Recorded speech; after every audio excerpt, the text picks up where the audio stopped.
Seguimos en su espacio 30 días de multitudes. Esta vez vamos a conversar de nuevo con el joven Orlanjoy Golivar, quien es especialista en el tema geopolítico.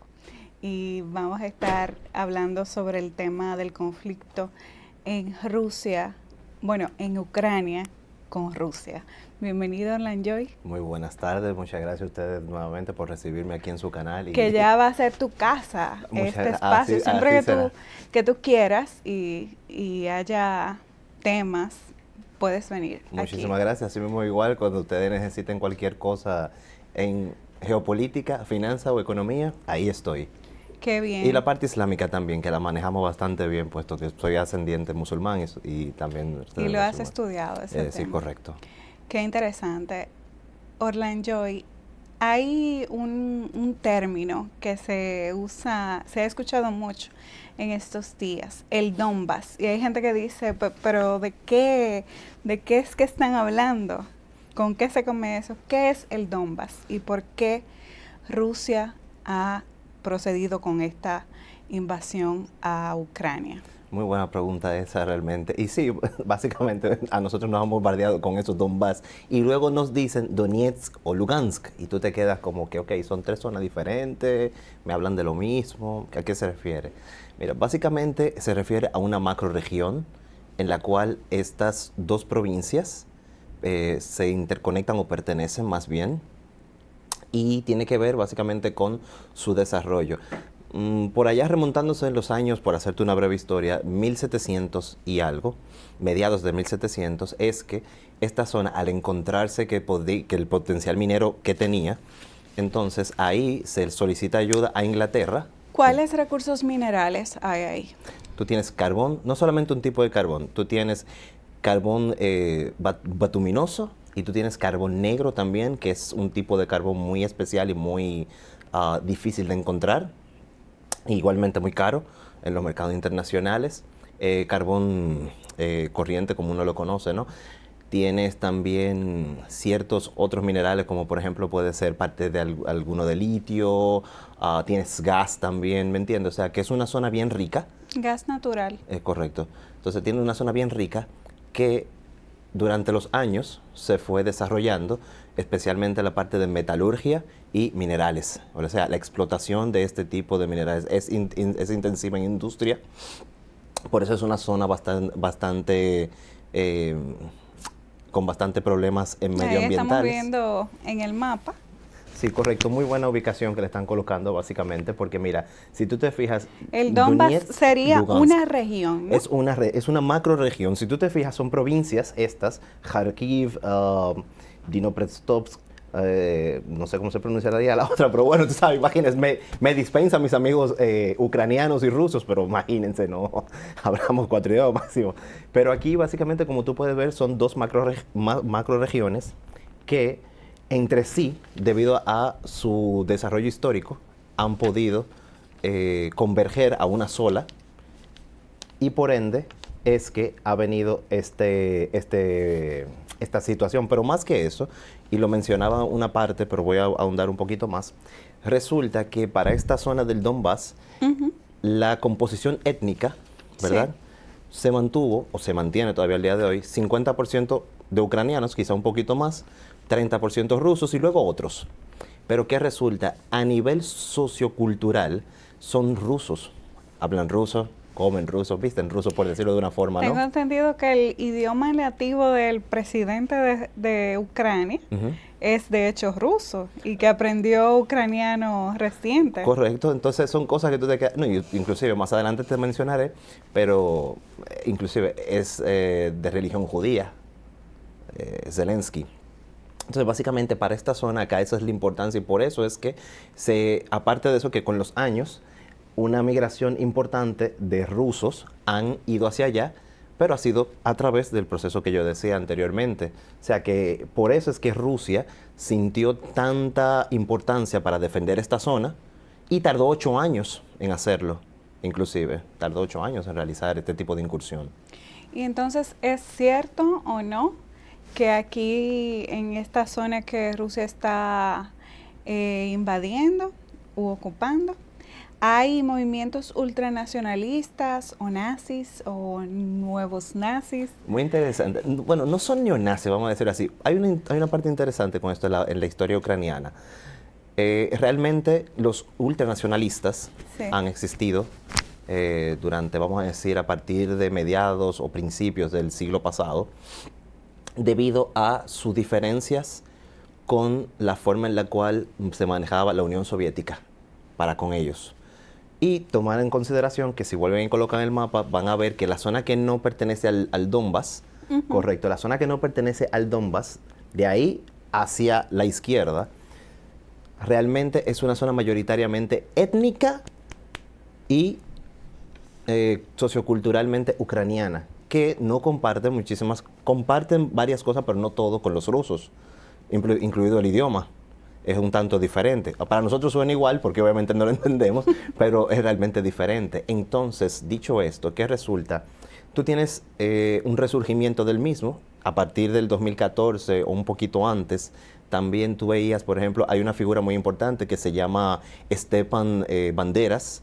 Stepan Banderas o Esteban Banderas, básicamente fue un ucraniano que ayudó cuando la intervención nazi para asesinar a su propia gente. Y recientemente, en 2010, el Pero presidente... ¿sí? como ataques de falsa bandera o propiamente un ataque deliberado de su... No. Stepan Banderas ayudó a los nazis a que asesinaran a judíos, se llevaran a polacos, etcétera. Eso está... por el tema de la supremacía racial. Correctamente, en aquel tiempo. Ok. Entonces, y eso le ayudaba también porque acuérdate que los nazis estaban en contra de la Unión Soviética. Sí. En serio, entonces es básicamente eso Que fue al final la que ayudó a derrotar a Hitler. O sea, ellos fueron lo que permitieron realmente que la victoria se diera. Los estadounidenses llegaron un poco tiempo antes, sí. pero básicamente ellos fueron que ayudaron porque los cercaron. Esa misma figura, Stepan Banderas. Entonces, básicamente, a este señor lo condecoran como héroe nacional en el 2010. El nombre del presidente no recuerdo ahora mismo, pero pueden buscarlo ahí, se va a encontrar. Que es prácticamente una afrenta a lo que ha vivido la humanidad con respecto al antisemitismo y eso. Sí, correctamente. Y entonces, añadiendo a lo que tú dices, recientemente se han dado, hay hasta webs especializadas que se encargan supuestamente de decir la verdad y luchar para la paz, pero realmente lo que se encargan es de denigrar, acosar, atacar y planificar inclusive, bueno, no vamos a llamarle planificación del todo, pero sí a orientar lo que son y fomentar los movimientos ultranacionalistas Sí. de Ucrania y mantener ese control y ese poder ucraniano. Y ahí es que viene el problema, porque atacan a sus hermanos ucranianos del Donbass, que por cierto, un dato muy interesante y una acotación al margen, en el Donbass son igual de cristianos ortodoxos como Rusia, a diferencia de que son católicos, creo, o no me acuerdo ahora bien cuál fue que tienen los ucranianos en mayoría, pero no son de la misma rama, son diferentes. Son todos cristianos, pero de ramas diferentes. Entonces ya por ahí tú le vas sumando, tú le sumas obviamente que son ucranianos, pero hablan ruso primordialmente. Dentro de toda Ucrania, Kiev y demás, a partir del 2014 se ha dado constantemente políticas y movimientos para poder eliminar realmente toda la historia de la Unión Soviética y ruso. Se elimina Rusia, se prohíbe el idioma ruso en las escuelas, en los libros, en los centros políticos, en todo. La prohibición es total. Entonces, ese es uno de los... Pero eso es una negación de la historia. Correcto, y un no se aprende de absurdo. ella. Exacto. No se aprende de ella. Y una cosa muy importante, los dominicanos, bueno, creo yo, los dominicanos y las dominicanas, no sé si es herencia de España, pero aquí se usa una expresión que es, el mejor pleito es el que no se echa. Es correcto. Esa es una frase muy Entonces, famosa. ¿realmente Putin estaba obligado a invadir, a actuar frente a esta situación que se presenta en Ucrania, o él tenía posibilidad de no acudir a las armas para resolver esto, ¿no?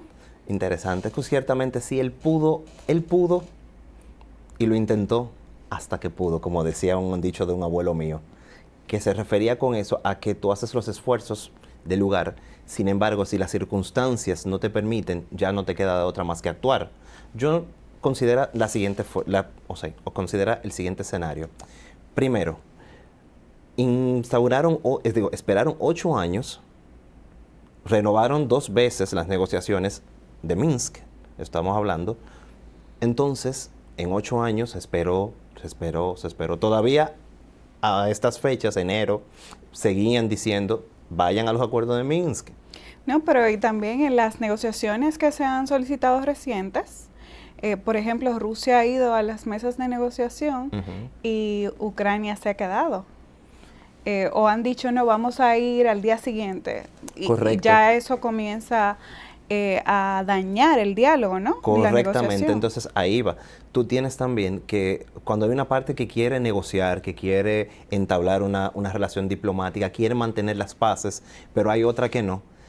Hay un dicho muy famoso en latín que dice, si vis pacem para bellum, significa, si tú quieres la paz, prepárate para la guerra. Y justamente eso sucedió. Dice, bueno, ya no me queda de otra. Pero un dato interesante es que en el 15 de febrero, si te vas a acordar de eso, quizás, y los que nos ven ahora mismo van a poder recordar y pueden buscar igual, las tropas rusas estaban alejándose de la frontera porque habían terminado su sesión de entrenamiento. Vamos a decir que era entrenamiento, como ellos lo venden, aunque puede ser otra cosa. Al final de cuentas, ya el simple hecho de invadir ya le da la razón a los medios occidentales, realmente. Pero para finalizar este punto, básicamente, ya se estaban marchando. ¿Qué sucedió? Ahí inmediatamente comenzaron nuevamente los grupos nacionalistas incrustados en 1/3 de todo el territorio del Donbass a atacar nuevamente, y inclusive más ácido, lo que fue lo que es a sus hermanos, incluido que atacaron así a un poste fronterizo entre la frontera del Donbass con Rusia. Ahí ya Putin lo que hizo fue, inclusive Putin le dio 2 advertencias. ¿Qué hizo? Primero reconoció a las repúblicas. ¿Qué te está dejando dicho con eso? Eso fue un mensaje que, como mencioné anteriormente, Zelensky lamentablemente no pudo y todavía sigue siendo incapaz de poder analizar concretamente lo que es el terreno geopolítico en el cual está jugando. Le mandó el primer mensaje, le dijo, oye, ya yo lo reconocí. Lo próximo que sigue era lógico, intervenir, porque ya son repúblicas que yo reconozco como tal. Así es. Y bueno, siempre ha habido mucha preocupación en el mundo entero sobre esto del nazismo, el ultranacionalismo. La gente, la población, la humanidad siempre ha estado alerta frente a estos, luego de lo terrible de la Segunda Guerra Mundial, de toda la gente que perdió la vida. Y por ejemplo, esos movimientos que niegan el Holocausto han tenido respuesta contundente en los medios de comunicación, en los libros de historia. ¿Por qué en esta oportunidad, cuando se estaba reivindicando el ideal del ultranacionalismo, por qué Occidente no intervino antes para evitar que esos movimientos crecieran? Es una pregunta muy interesante y tiene su origen básicamente en que los países occidentales, al parecer, todavía no han entendido que ya Rusia es una economía capitalista. Inclusive, todavía al día de hoy, tú puedes ver algunos programas en YouTube o televisión que mencionan a Rusia como comunista. Ya Rusia tiene ¿cuántos años siendo capitalista? O sea, son cuestiones que tú te quedas pensando. La mentalidad de Guerra Fría todavía se mantiene viva.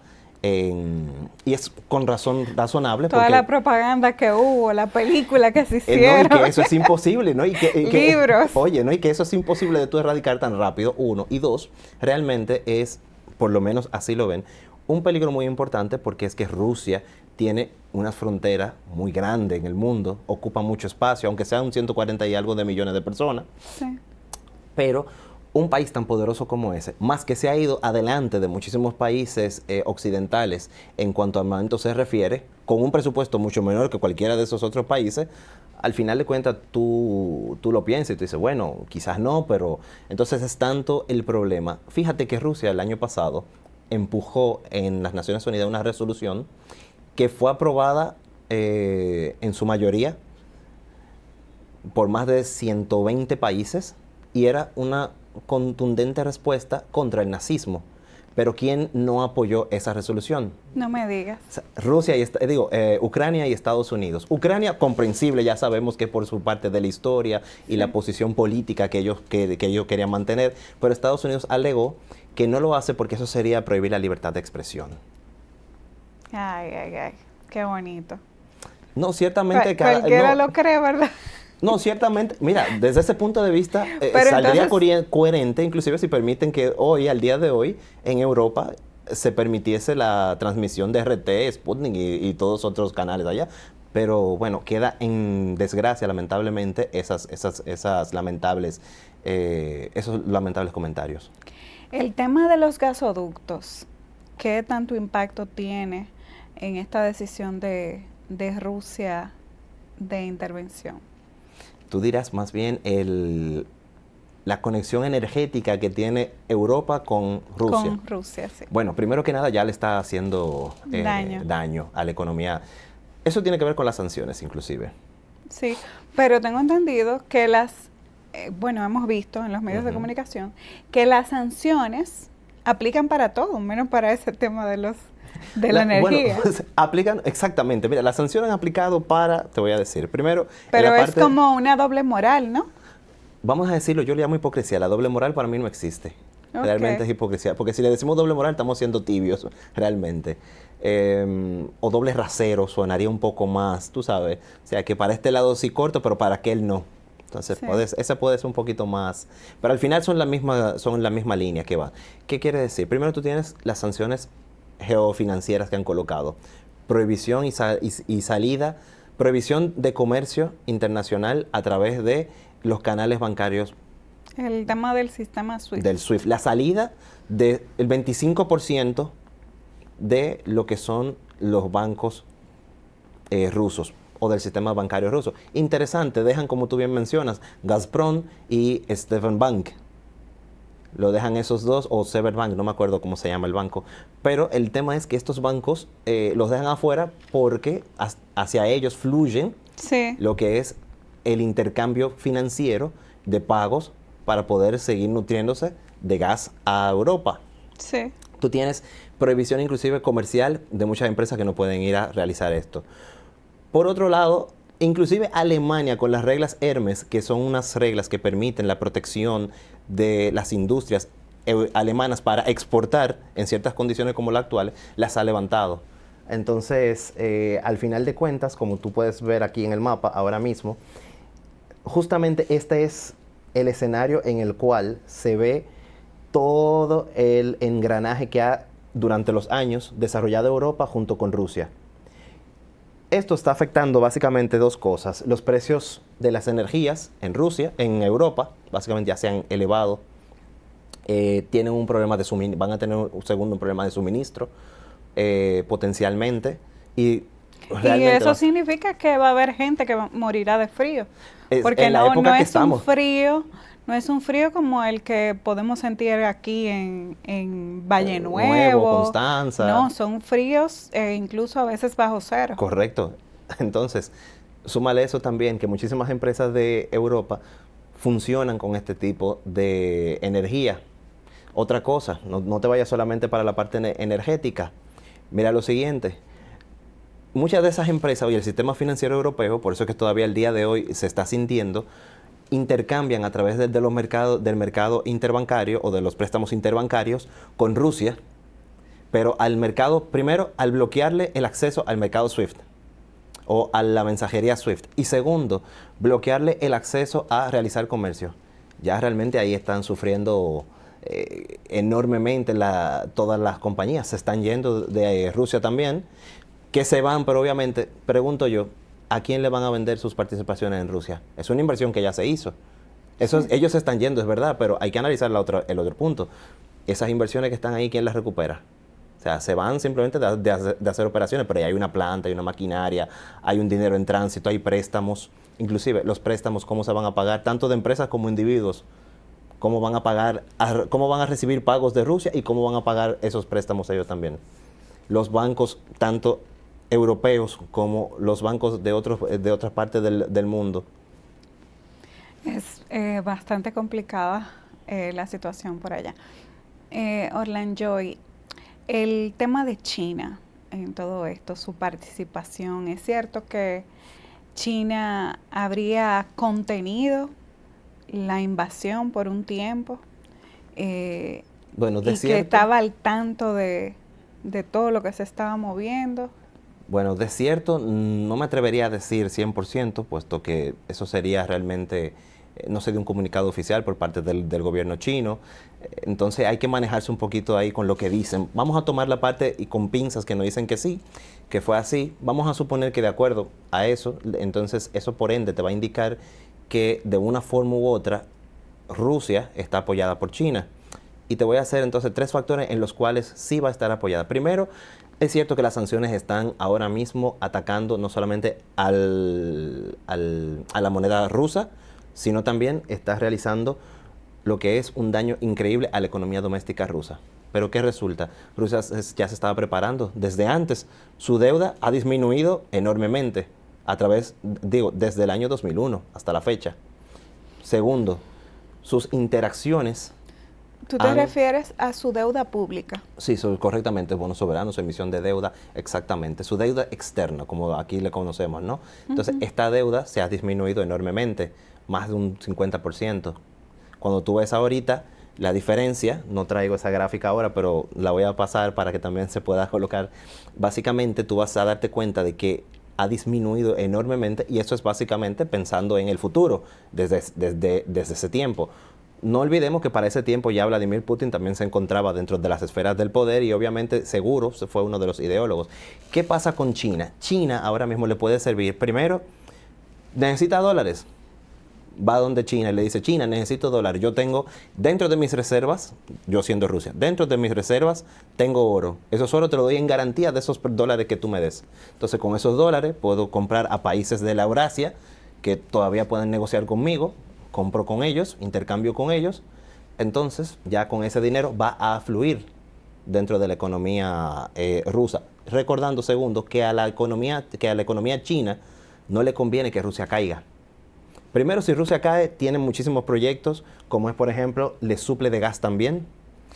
Hicieron recientemente otro acuerdo para construir de aquí a 10 años, o 20 o 30 años, otro gasoducto que llegue desde el mismo gasoducto que da y nutre a Europa energía.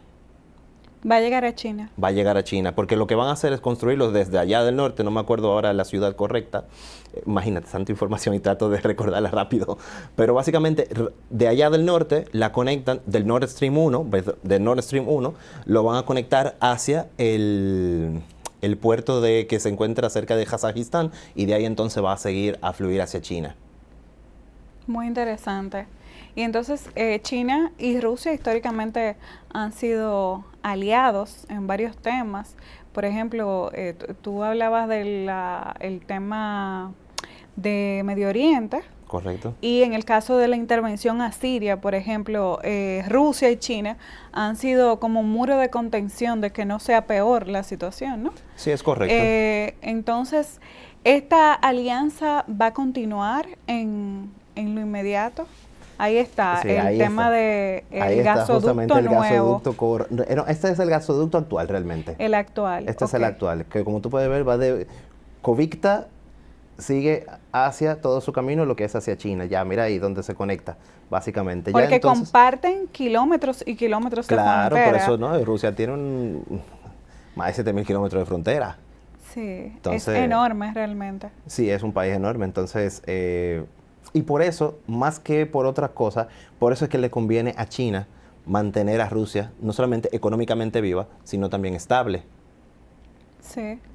Entonces ahí es que básicamente habría que ver cómo sigue desarrollándose todo, porque una pregunta interesante es, ¿qué buscan estas sanciones realmente si no van a hacer, vamos a hacer un daño? Milla, no van a hacer No van a daño. hacer una Ajá. mella, porque puede buscar otras soluciones. Bueno, lo que buscan es que en el corto plazo hay un descontento de la población, mayoritariamente joven, que existe en Rusia, para que salga a las calles y pueda hacer entonces una revuelta contra su presidente Vladimir Putin ahora mismo.